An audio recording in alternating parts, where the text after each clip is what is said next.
నమస్కారం. సఖీ కార్యక్రమానికి స్వాగతం.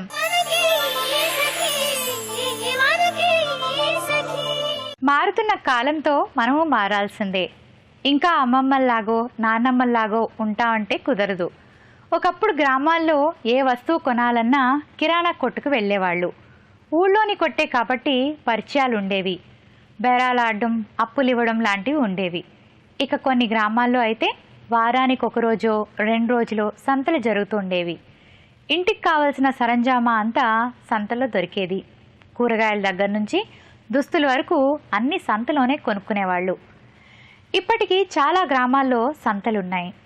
విహారానికి వెళ్ళినట్టు ఇంట్లోని వాళ్లతో లేదా ఇంటి పక్కనున్న వాళ్లతో కలిసి సంతకు వెళ్ళి వచ్చేవాళ్ళు.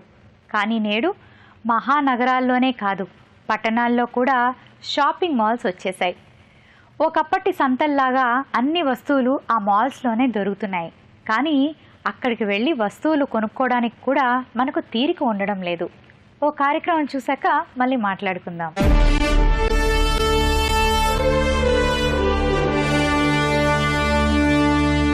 నమస్కారం. శ్రీ శక్తి కార్యక్రమానికి స్వాగతం.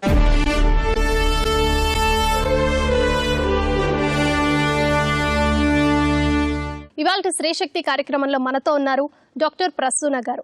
పుట్టగొడుగుల పరిశ్రమను స్థాపించి 10 మందికి ఉపాధిని కల్పిస్తూ ఎంతో మందికి శిక్షణ కూడా ఇస్తున్నారు. వారితో కాసేపు ముచ్చటిద్దాం.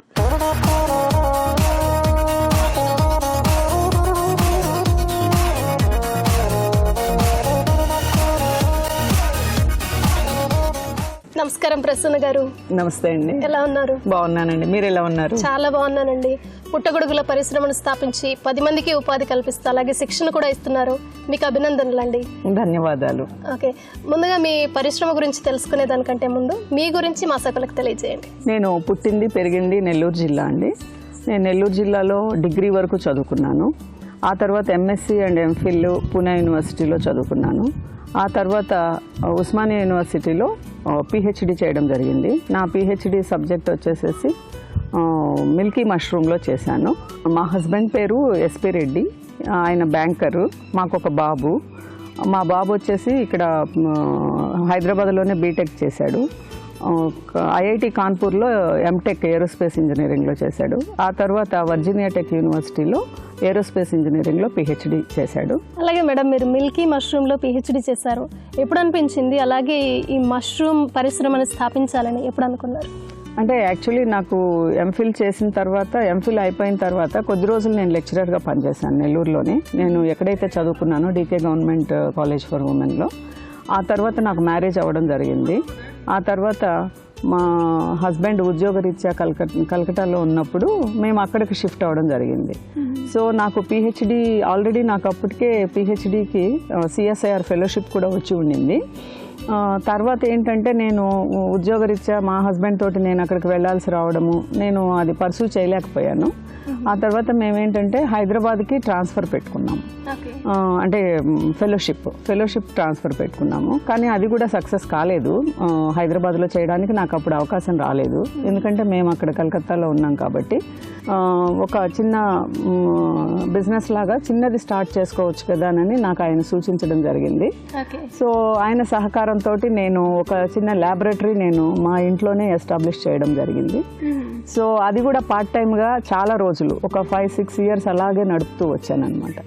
సో ఇలా నడుపుతూ ఉన్నప్పుడు నేను ఆ పిహెచ్డి చేయాలి అన్న డిజైర్ ఉండింది. సో నేను టాపిక్ మార్చుకొని మళ్ళీ ఉస్మానియా యూనివర్సిటీలో రిజిస్టర్ చేసుకొని, సో ఇప్పుడు ఎలాగో నేను మష్రూమ్లో ఉన్నాను కాబట్టి మష్రూమ్ మీదనే నేను రీసెర్చ్ చేస్తే బాగుంటుంది, అది నాకు హెల్ప్ఫుల్గా ఉంటుంది బిజినెస్కి అనే ఉద్దేశంతో నేను మష్రూమ్ మీద రీసెర్చ్ టాపిక్ ఎన్నుకోవడం జరిగింది. మేడం, అలాగే మీరు ఇండస్ట్రీ ఎప్పుడు స్థాపించారు? ఎంత పెట్టుబడి పెట్టారు? అప్పట్లో వర్కర్స్ ఎంతమంది ఉన్నారు? ఇప్పుడు ఎలా ఉంది? ఆ టైంలో నేను 2004లో నేను చిన్న ల్యాబొరేటరీ పెట్టుకోవడం జరిగింది. సో 40,000 రూపాయల ఇన్వెస్ట్మెంట్తో చాలా చిన్న మైక్రో ల్యాబొరేటరీ పెట్టాను. సో అప్పుడు ఏంటంటే ఓన్లీ ఒక్క వర్కర్ మాత్రమే ఉండేవాళ్ళు, అది కూడా పార్ట్ టైమ్గా. సో ఎందుకంటే నేను పార్ట్ టైం లెక్చరర్గా పనిచేస్తూ ఈ ల్యాబ్ కూడా చేయడం జరిగింది. సో ఇప్పుడు నా దగ్గర డైరెక్ట్ ఎంప్లాయ్మెంట్ వచ్చేసి దగ్గర 7-8 మెంబర్స్ నుంచి 10 మెంబర్స్ వరకు పనిచేస్తున్నారు. అండ్ ఇండైరెక్ట్ ఎంప్లాయ్మెంట్ ఎందుకంటే మేము ట్రైనింగ్స్లో కూడా ఉన్నాము. ఈవెన్ గవర్నమెంట్ ట్రైనింగ్స్ అంటే NIRD పార్ట్నర్షిప్తో ట్రైనింగ్స్ చేస్తున్నాము. And NIMSME National Institute of MSME వాళ్ళకు కూడా మేము కోఆర్డినేట్ చేస్తాము ట్రైనింగ్ ప్రోగ్రామ్స్. అవే కాకుండా మా ఓన్ ట్రైనింగ్స్ కూడా. ఎందుకనంటే టెక్నాలజీ వీళ్ళకి చాలా మందికి గ్రోవర్స్కి తెలియక ల్యాక్ ఆఫ్ టెక్నాలజీ తోటి ఫెయిల్యూర్స్ చాలా ఉన్నాయి. సో అండ్ దట్ ఆర్గానిక్ మెథడ్లో మష్రూమ్ గ్రో చేయడం చాలా మందికి తెలియట్లేదు. సో మాకు లక్కీలీ మాకు NIRDలో పార్ట్నర్షిప్ దొరకడము, తర్వాత నిమ్స్మే తరఫున కూడా మేము చేయడము. సో అది చాలా ఫిల్అప్ ఇచ్చింది మాకు. సో ఆ విధంగా చాలామంది మష్రూమ్ గ్రోవర్స్ని ఎంకరేజ్ చేసేదానికి అవకాశం దొరికింది, మష్రూమ్ ఎంటర్ప్రెన్యూర్స్ని అండ్ స్మాల్ స్కేల్ గ్రోవర్స్ని. అలా వాళ్ళు కూడా చాలా మందిని ఎంప్లాయ్ చేసుకుంటున్నారు. సో ఇన్విజిబుల్గా ఆ ఇండైరెక్ట్ ఎంప్లాయ్మెంట్ అనేది చాలా ఎక్కువ పెరిగిపోయింది. మేబీ 100sలో వెళ్ళిపోయింది అది. మేడం, అలాగే మీరు మష్రూమ్స్ అన్నారు కదా, ఎన్ని వెరైటీస్ ఉన్నాయి, ఎన్ని వెరైటీస్ని మీరు ఉత్పత్తి చేస్తున్నారు? అంటే యాక్చువల్లీ చెప్పాలంటే చాలా కొన్ని వేల రకాల మష్రూమ్స్ ఉన్నాయి నేచర్లో. ఓకే. అండ్ తర్వాత ఎడిబుల్ మష్రూమ్స్ వచ్చేసి నియర్లీ 200 వెరైటీస్ వరకు ఎడిబుల్ మష్రూమ్స్ ఉన్నాయి. అయితే మనకి ప్రపంచవ్యాప్తంగా డిఫరెంట్ దేశాల్లో కానీ ఎక్కువ అరౌండ్ ఒక 20 టైప్స్ ఆఫ్ మష్రూమ్స్ని కల్టివేట్ చేస్తున్నారు. అండ్ ఇంకోటి ఏంటంటే వైట్ బటన్ మష్రూమ్కి టెక్నాలజీ ఎక్కువ కావాలి, ఆ తర్వాత ఇన్వెస్ట్మెంట్ కూడా ఎక్కువ కావాలి. సో బిగ్ ప్లేయర్స్ మాత్రమే దీనిలోకి రాగలరు. కానీ మనకి ఇండియాలో చాలా ఛాన్స్ ఉంది, చాలా పొటెన్షియల్ ఉంది. ఎందుకంటే ఇది గడ్డి, జొన్న చొప్ప, సోయాబీన్ వేస్ట్ ఇట్లాంటి వాటిల్లో బాగా పెరుగుతుంది. సో అది ఈజీగా మనకి గ్రామీణ ప్రాంతాల్లో రైతులు వాళ్ళకి అది ఒక వొకేషనల్ అంటే యావిగేషన్ లాగానో లేదంటే బిట్వీన్ ద క్రాప్స్ వాళ్ళు ఖాళీగా ఉన్నప్పుడు చేసుకునే దానికి కూడా ఆస్కారం ఉంటుంది. సో ఎక్కువ మేము ఏంటంటే లో ఇన్కమ్ గ్రూప్ పీపుల్కి, ఫార్మర్స్కి అండ్ ఆల్సో ఈ మధ్య ఎక్కువ సాఫ్ట్వేర్ ప్రొఫెషనల్స్ కూడా వాళ్ళు కూడా దీనిలోకి వస్తున్నారు. They are showing much interest. ఎందుకంటే ఈ మష్రూమ్ న్యూట్రిటివ్ వాల్యూస్ గురించి అవేర్నెస్ బాగా పెరిగింది. ఎందుకంటే ఇవి ప్రోటీన్ ఎక్కువగా ఉన్నటువంటి ఫుడ్ ఇది. మేడం, మీ అంబిషన్ ఏంటి? మష్రూమ్ ఫీల్డ్ ఇంకా బాగా ఎదగాలని, మష్రూమ్ ఫీల్డ్ తోటి నేను కూడా పర్సనల్గా నా ఇండస్ట్రీ, నా వర్కర్స్, నా చుట్టుపక్కల ఉన్న వాళ్ళు, మా గ్రోవర్స్, మా ట్రైనీస్ అందరు కూడా ఎదగాలి. అండ్ ప్రతి ఒక్కరు కూడా వాళ్ళ ఇంట్లో ఒక చిన్న మష్రూమ్ హట్ పెట్టుకొని వాళ్ళు మష్రూమ్స్ పెంచుకోవాలి. ఆ విధంగా వాళ్ళు ఇన్కమ్ కొంత జనరేట్ చేసుకుంటారు. అండ్ హెల్త్ ఆల్సో, హెల్త్ చాలా మందికి ఇప్పుడు హెల్త్ ప్రాబ్లమ్స్ ఉన్నాయి. సో డయాబెటిక్స్ కానివ్వండి, షుగర్ లైక్ BP కానివ్వండి, బ్లడ్ ప్రెషర్ కానివ్వండి, లైక్ క్యాన్సర్ కూడా ఈ రోజుల్లో హైపర్ టెన్షన్, డయాబెటీస్ లాగా అయిపోయింది. సో ఇవన్నీ వీటన్నిటికీ కూడా మనకి ఒక విధమైనటువంటి ఆన్సర్ దొరుకుతుంది. సో మన బ్యాక్ యార్డ్లో ఒక చిన్న మష్రూమ్ ఫామ్ పెట్టుకున్నాం అనుకోండి, ఏదో ఒక 2 కేజీలు 3 కేజీలు ప్రతి ఒక్కరూ సేల్ చేసుకోగలిగి, just like a dairy farm in villages. So అది మనకి వేరే ఒక చిన్న కుటీర పరిశ్రమగా కూడా పనికొస్తుంది ఇంట్లో మహిళలకి. అంతేకాకుండా మనం కూడా దాన్ని మష్రూమ్స్ని రోజు కూడా తీసుకుంటాం కాబట్టి హెల్త్ వైజ్ కూడా మనం మోర్ హెల్తీ పర్సన్స్గా తయారవుతారు. So I want to see more of mushroom units and more of healthy people, healthy society. Prasanna గారు, హెల్దీ సొసైటీని చూడాలి అని మీ అంబిషన్ అని చెప్పారు. ఆ అంబిషన్ నెరవేరాలని నేను, మా సకులందరూ కూడా మనస్ఫూర్తిగా కోరుకుంటున్నామండి. ధన్యవాదాలండి. ఇది ఇవాల్టి స్త్రీ శక్తి కార్యక్రమం. మరో ఎపిసోడ్లో మళ్ళీ కలుద్దాం. అంతవరకు సెలవు, నమస్కారం.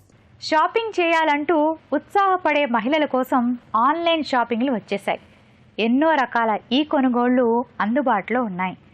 ఉద్యోగాలు చేస్తూ తీరిక లేని మహిళలే కాదు, ఇళ్లల్లో ఉంటున్న స్త్రీలు కూడా నేడు ఎక్కువగా కొనుగోళ్లపై మక్కు చూపుతున్నారు.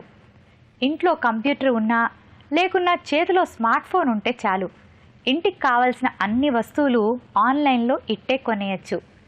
ఇది చాలా సులువైన మార్గం కూడా.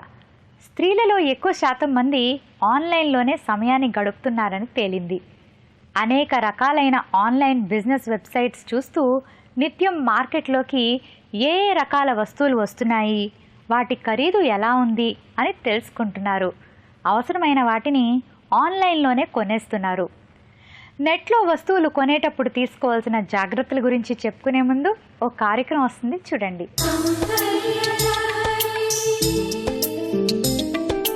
నమస్కారం, సౌందర్యలహరి కార్యక్రమానికి స్వాగతం.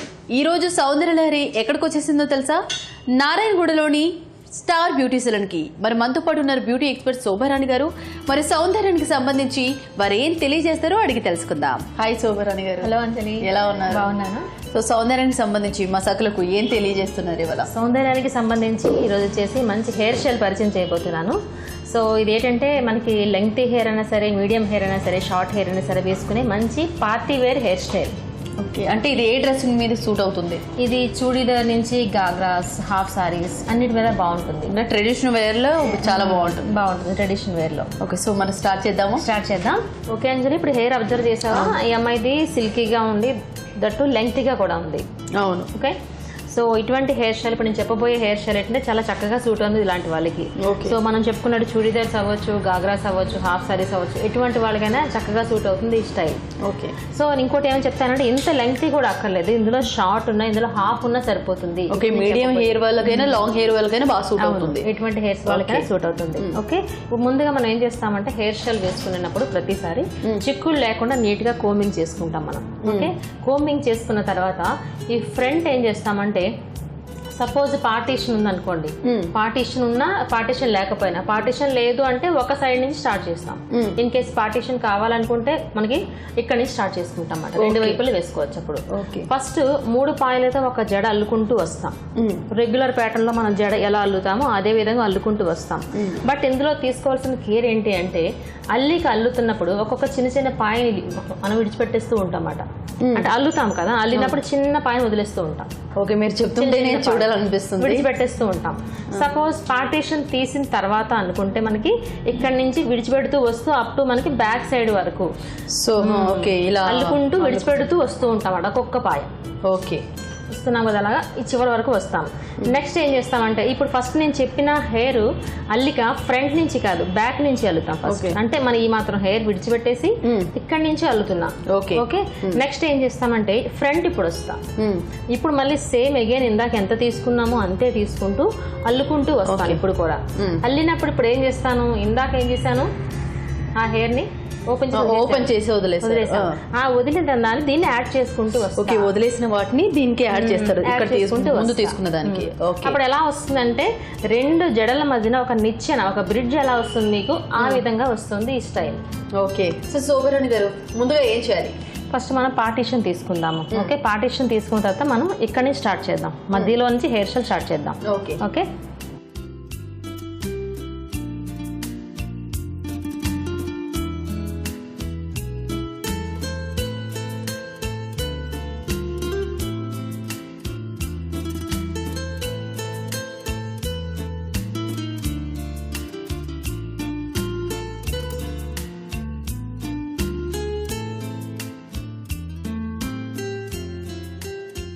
ఓకే అంజలి, ఇప్పుడు అర్థమైందా? చూసావా మనకి బోత్ ద సైడ్స్ మనకి ఇలా చూసారా బ్రిడ్జ్ లా వచ్చింది, నిచ్చెన్లా.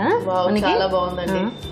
ఇప్పుడు అర్థమైందా? మనం ఇటువైపు నుంచి మనం జాయింట్ చేసుకుంటూ వచ్చేసాము. స్టార్టింగ్ లో విడిచిపెట్టాము, సెకండ్ వన్ ఏంటంటే జాయింట్ చేసుకుంటూ వచ్చాము మనం. ఓకే, 2 వైపులా ఈ విధంగా చేసుకున్నాం చూడు కదా, 2 వైపులా ఇలా చేసాం. ఇప్పుడు ఏం చేస్తామంటే ఇది మనకి సైడ్స్ మాత్రమే వచ్చింది కదా, బ్యాక్ సైడ్ ఇవన్నీ కంప్లీట్ గా ఒక పోనీటైల్ వేసేద్దాం.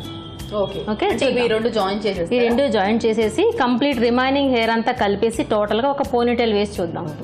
ఓకే, పోనీటైల్ వేసిన తర్వాత ఏం చేస్తామంటే మనకి ఇక్కడంతా మంచి స్టైలిష్ గా ఉంది మనకి 2 వైపులా. బ్యాక్ సైడ్ కొంచెం సింపుల్ గా అనిపిస్తుంది కాబట్టి దానిలో చిన్న స్టైల్ ఏం చేద్దామంటే పోనీటైల్ కి రబ్బర్ బ్యాండ్ పెట్టిన తర్వాత మనకి రబ్బర్ బ్యాండ్ పై భాగం నుంచి అంటే ఈ లోపల నుంచి మనకి ఈ విధంగా మన ఫింగర్స్ ని పోనిచ్చి ఓకే ఏం చేస్తామంటే రిమైనింగ్ హెయిర్ అంతా ఇలా అందుకుని లాగేద్దాం. లైక్ ఇక్కడ చిన్న మనకి వంకీలా వస్తుంది, అందంగా ఉంటుంది. అవును, వంకీలా వస్తుంది. అవును, సో చూద్దామా ఇప్పుడు? చూద్దామండి.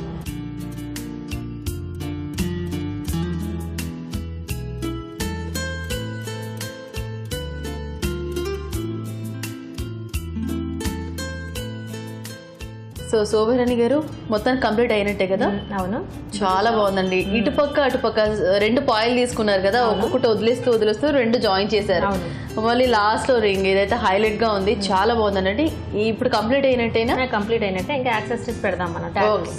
ఓకే, ఇది కూడా అర్థమైందా నీకు? సింపుల్ టెక్నిక్ గా మనకి జస్ట్ కింది నుంచి 2 ఫింగర్స్ పెట్టి మనకి ఏదైతే పోనీ ఉందో అది లోపలికి తీసుకొని జస్ట్ లాగేస్తే మనకి ఇలా రింగ్ వస్తుంది. అవును, సో అందుకే చెప్పాను ఎటువంటి అంటే షార్ట్ అయినా సరే లాంగ్ అయినా సరే ఎవరికైనా సూట్ అవుతుంది మనకి. ఓకేనా, ఇంత షార్ట్ హెయిర్ ఉన్నా సరే ఈజీగా వేసుకోవచ్చు కదా. అవును. ఓకే, ఇప్పుడు మనం టాటూస్ పెడదాం. ఓకే,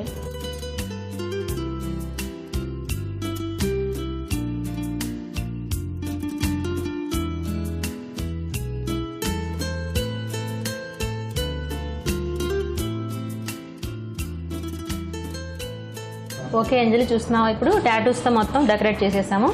వావ్, చాలా బాగుందండి. ఇక్కడ చూస్తే నిచ్చెన్లా ఉంది, సో అటుపక్క కూడా నిచ్చెన్లా ఉంది. అండ్ ఇక్కడ వచ్చేసి రింగ్ లో కూడా మీరు డెకరేట్ చేయడం వల్ల చాలా అట్రాక్షన్ గా కనిపిస్తుంది. అండ్ ఇక్కడ వచ్చేసి ప్లెయిన్ గా వదలకుండా ఇక్కడ కూడా టాటూస్ పెట్టారు. చాలా బాగుంది. పార్టీ వేర్స్ అయితే ఇంకా చాలా బాగుంటుంది. అండ్ ఇంకేంటంటే ఈ అమ్మాయికి చూస్తుంటే కొంచెం డాండ్రఫ్ ఉన్నట్టు కనిపిస్తుంది. మరి డాండ్రఫ్ పోవాలంటే ఏం చేయాలి? డాండ్రఫ్ అంటే జనరల్ గా ఏంటంటే హెయిర్ ఫాల్ ఎక్కువైపోతుంది డాండ్రఫ్ ఉంటే. అవును కదా, చాలా కూడా వస్తాయి. ఇప్పుడు చూసా అమ్మాయికి పాపం లెంగ్త్ ఉంది కానీ మనకి వాల్యూమెటిక్ తక్కువ ఉంది, ఎందుకంటే డాండ్రఫ్ ఉంది. డాండ్రఫ్ వల్ల ఆటోమేటిక్ గా హెయిర్ ఫాల్ అయిపోతుంది. సింపుల్ టిప్ ఏంటంటే మనకి ఆలివ్ ఆయిల్ ఉంటుంది కదా, ఒక 4 table spoons olive oil. Okay, ఈ ఆలివ్ ఆయిల్ ని గోరువెచ్చగా వేడి చేస్తాం. వేడి చేసేసి లెమన్ డ్రాప్స్, నిమ్మ చుక్కలు ఉంటాయి కదా, ఇవి వచ్చేసి 8 to 10 అందులో మిక్స్ చేసేసేయండి. మిక్స్ చేసేసి స్కాల్ప్, డాండ్రఫ్ అంటే మనకి స్కాల్ప్ మీద ఉంటుంది కదా, స్కాల్ప్ అంతా అప్లై చేసేసేయండి. అప్లై చేసేసి ఒక 30 minutes విడిచిపెట్టేసింది. అలాగా ఈ విధంగా మసాజ్ చేస్తూ రౌండ్ అప్ గా 30 minutes వరకు.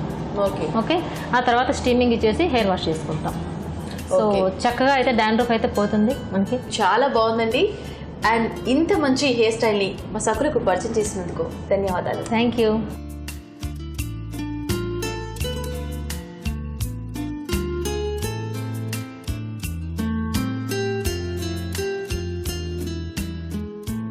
సో సకరు చూసారు కదా, శోభరాజ్ గారు చేసి చూపించిన హెయిర్ స్టైల్ చాలా బాగుంది కదా. మీరు కూడా తప్పకుండా ట్రై చేయండి. ఇది ఇవాల్టి సౌందర్య లహరి. మరో చక్కటి ఎపిసోడ్ లో మళ్ళీ కలుద్దాం. అంతవరకు సెలవు, నమస్తే. ఈ రోజుల్లో ఎక్కువ శాతం మంది అంతర్జాలంలోనే కొనుగోళ్లకు ఓటు వేస్తున్నారు.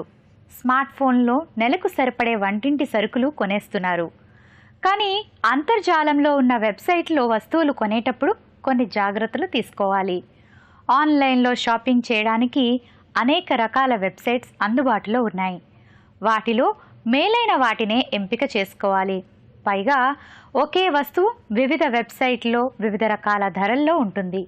కొన్ని వెబ్సైట్స్ వస్తువులు ప్రదర్శనకు ఎక్కువ ప్రాధాన్యత ఇచ్చి వినియోగదారులను ఆకర్షిస్తూ ఉంటాయి.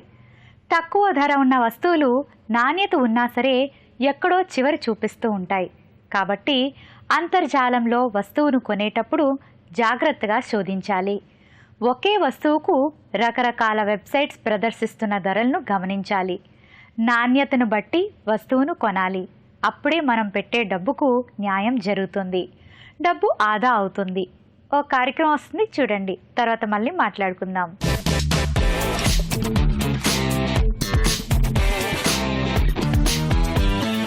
సఖులందరికీ నమస్కారం. వంటల సందడి కార్యక్రమానికి స్వాగతం. ఇవాల్టి వంటల సందడి కార్యక్రమంలో రుచికరమైన వంటను మనకు పరిచయం చేయబోతున్నారు సౌజన్య గారు. మరి సౌజన్య గారు ఏం చేస్తారో ఆమెని అడిగి తెలుసుకుందాం. నమస్తే సౌజన్య. ఇవాళ ఏ వంటకం పరిచయం చేయబోతున్నారు? కొబ్బరి మసాలా కర్రీ. ఓకే, మరి కొబ్బరి మసాలా కర్రీకి కావాల్సిన పదార్థాలు ఏంటో తెలియజేస్తారా? టమాటో, ఆయిల్, ధనియా పౌడర్, కొబ్బరి పొడి, కొత్తిమీర, పచ్చిమిర్చి, కరివేపాకు, ఆనియన్, అల్లం వెల్లుల్లి పేస్ట్, జీలకర్ర ఆవాలు, ఉప్పు, పుదీనా, పసుపు. సౌజన్య కావాల్సిన పదార్థాలు ఏంటో చెప్పారు, మరి తయారీ విధానం? ముందుగా స్టవ్ ఆన్ చేసుకొని ప్యాన్.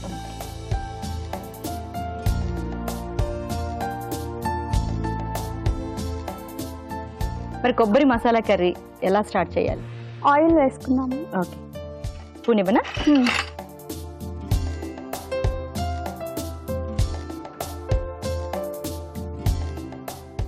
జీలకర్ర ఆవాలు,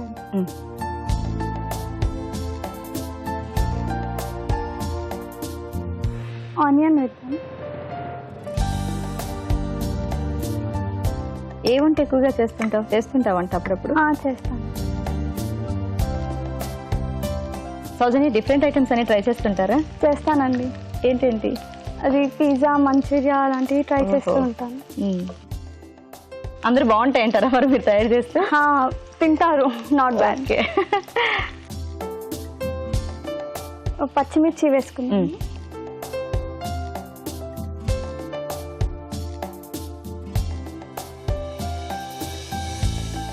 ఎక్కువగా ఆయిల్ మరీ వేడి ఎక్కువగా ఉన్నప్పుడు పచ్చిమిర్చి చేస్తే ఒక్కోసారి ఇలా పేలే ప్రమాదం కూడా అనిపిస్తుంది. గోల్డెన్ బ్రౌన్ లోకి వేగాల. ఇప్పుడు అల్లం వెల్లుల్లి పేస్ట్ వేద్దాము.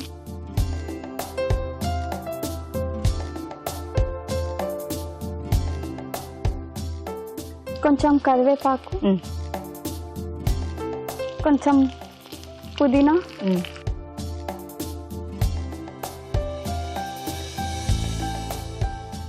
సిమ్లో పెట్టండి. ఓకే. కొంచెం పసుపు వేసుకుందాం. ఓకే. ఇప్పుడు టమాటో వేసుకుందాము.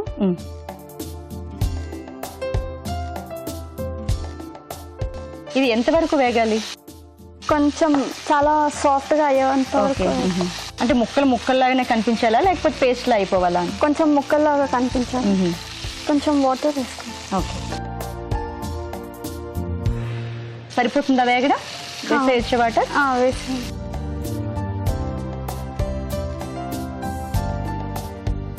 కొంచెం సాల్ట్ వేద్దాము. వేయండి.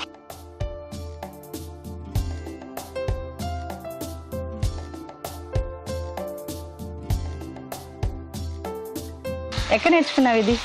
అమ్మ చెప్పింది. అమ్మా. కొంచెం లిడ్ పెట్టండి. సిమ్లో పెట్టి లిడ్ పెట్టాలి. మరి మనం అంటే సిమ్లో పెట్టి లిడ్ పెట్టాం, ఎంత టైం ఉంచాలి ఇలాగా? ఒక 5 minutes. అంటే అది బాగా మగ్గిపోవాలి. రైట్. అదంతా బాగా మగ్గాలంటే 5 minutes టైం పడుతుందంటండి. అంతవరకు వెయిట్ చేద్దాం. వావ్ సౌజన్య, బాగా మగ్గింది టమాటో అంతా. ఇప్పుడు ఏం చేద్దాం? ఇప్పుడు కొబ్బరి పొడి వేద్దాము. ఓకే.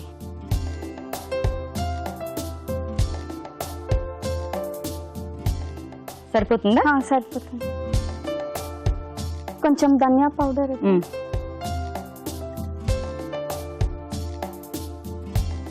ఇప్పుడు మిక్స్ చేద్దాం.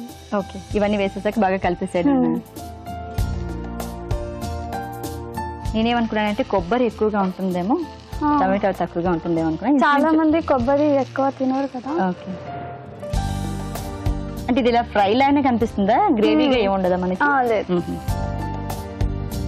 ఫైనల్ గా కొత్తిమీర వేసేసి. ఓకే. మరి ఎక్కువ వేగక్కర్లేదు కొబ్బరి వేసిన తర్వాత, అంతే కదా?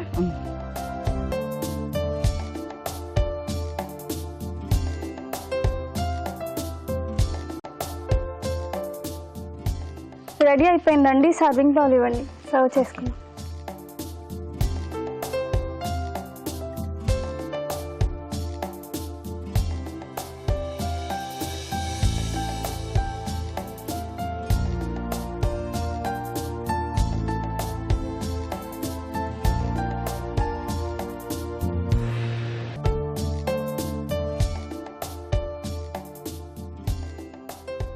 కొబ్బరి మసాలా కర్రీ రెడీ అయిందండి. టేస్ట్ చేసి చెప్పండి. తప్పకుండా సౌజన్య.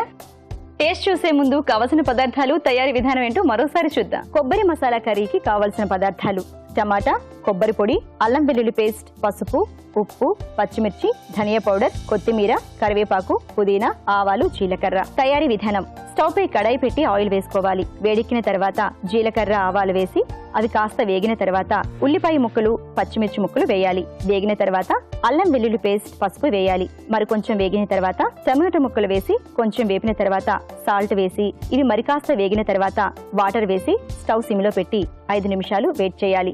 5 నిమిషాల తర్వాత కొబ్బరి పొడి, ధనియాల పొడి వేసి బాగా కలిపి కొంచెం వేగిన తర్వాత కొత్తిమీర వేసి సర్వింగ్ బౌల్లోకి తీసుకోవాలి. అంతే, కొబ్బరి మసాలా కర్రీ రెడీ.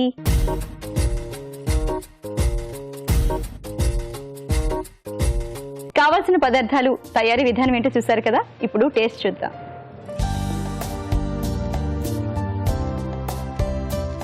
చాలా వేడిగా ఉంది.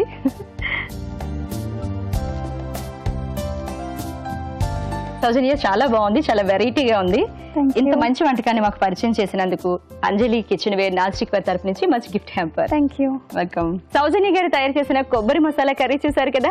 మీరు కూడా ఇలాంటి రుచికరమైన వంటను మాకు పరిచయం చేయాలనుకుంటే 040-2355-6540కు ఫోన్ చేయండి. ఇదే ఇవాల్టి వంటల సందడి. మరో ఎపిసోడ్ లో ఇంకో రుచికరమైన వంటతో కలుద్దాం. అంతవరకు నమస్తే. ఈ కొనుగోళ్లు అనేది నేడు స్త్రీలలోనే కాదు, యువతలో కూడా వ్యాపకంగా మారిపోయింది. ఒక్కోసారి ఆన్లైన్లో చిన్న చిన్న వస్తువుల ధర కన్నా బట్వాడా ఛార్జీలే ఎక్కువగా ఉంటాయి. ఒకే రకమైన వస్తువులు కొనేటప్పుడు 4-5 కలిసి కొనడం వల్ల కొంత డబ్బు ఆదా చేసుకునే అవకాశం ఉంది. అలాగే ఈ బిజినెస్లో రాయితీల హవా ఎక్కువ. ఏ వస్తువును కొనాలన్నా రాయితీ సంస్థల మధ్యమ ఖాతాలు ద్వారా కొనడం మంచిది. చిట్టి చిట్టి కూపన్ల వల్ల తర్వాత కొనే వస్తువుల ధర తగ్గొచ్చు. సెల్ రీఛార్జ్ కూపన్లు ఉచితంగా లభించవచ్చు. మీకు కొన్ని బోనస్ పాయింట్లు రావచ్చు. అందుకే ఈ కొనుగోలు చేయాలంటే అన్ని విషయాలు సంపూర్ణంగా తెలుసుకోవాలి. ఏది ఏమైనా ఆన్లైన్లో ఒక వస్తువు కొంటున్నాం అంటే అవగాహన అనేది తప్పనిసరి అన్నమాట. సరే, ఈ కార్యక్రమంపై మీ అభిప్రాయాలు, సూచనలు మాకు రాసి పంపించండి. మా చిరునామా Sakhi ETV, Ramoji film city, Hyderabad 501512. మా ఇమెయిల్ ఐడి saki@etv.co.in. మా ఫోన్ నంబర్ 040-2355-6540. రేపటి సఖీ కార్యక్రమంలో మళ్ళీ కలుసుకుందాం. అంతవరకు సెలవు, నమస్కారం. మహిళామణుల ప్రియమైన కార్యక్రమం సఖీ ఇప్పుడు యూట్యూబ్ ఆన్లైన్లో www.youtube.com/ETV News లింక్ ద్వారా వీక్షించండి.